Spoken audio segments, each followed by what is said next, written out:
Težave, s katerimi se soočajo v Škocjanu so, kot pravi župan, plod neučinkovitosti državnih institucij. Sistema kot tazga in na to smo opozorili, predstavili. V večinoma stvarih se varuh z nami strinja, tako da je prepoznal to težavo, ta problem in zagotovil, da bo tudi njegov apel vsem inštitucijam. Tukaj zagotovo pričakujem in zahtevam od države, da opravi svoje delo. Lokalna skupnost ne more biti tista, ki bo sama nosila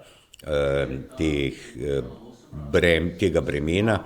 Nenazadnje imamo državne organi, kot so centri za socialno delo, policija in ostali, ki morajo biti aktivni na tem področju. Kot je na srečanju poudaril varuh, pozitivna diskriminacija Romov ne more biti razlog za diskriminacijo večinskega prebivalstva.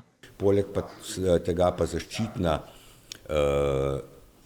zakonodaja romski populaciji ne daje prostih rok za kazniva dejanja. To smo pravna država, pravo velja za vse.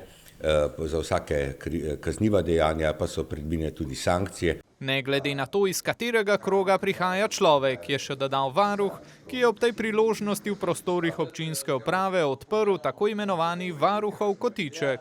Želimo približati občankam in občanom delo inštitucije varuha človekovih pravic, da bodo vedeli, da smo tukaj in da se v vsakem trenutku lahko obrnejo na nas, če menijo, da so jim kršene človekove pravice. Z zloženkami o delovanju varuha opremljen kotiček so včeraj dobili še v Sevnici in Radečah. Skupno ga ta čas premorejo že v 42 slovenskih občinah.